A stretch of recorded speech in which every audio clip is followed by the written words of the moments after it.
अस्सलाम वालेकुम फ्रेंड्स, आज मैं आपके लिए समर की फेवरेट रेसिपी लेकर आई हूँ।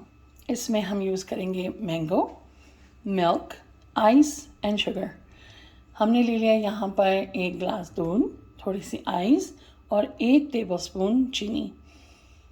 फ्रेंड्स, आप अपने हिसाब से चीनी इसमें डाल लें।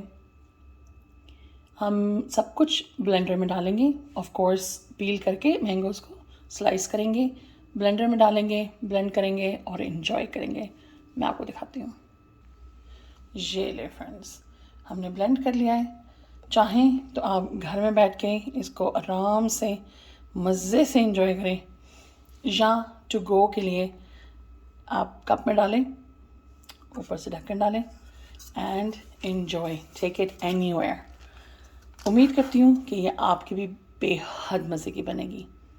एन्जॉय। अल्लाह हाफिज़।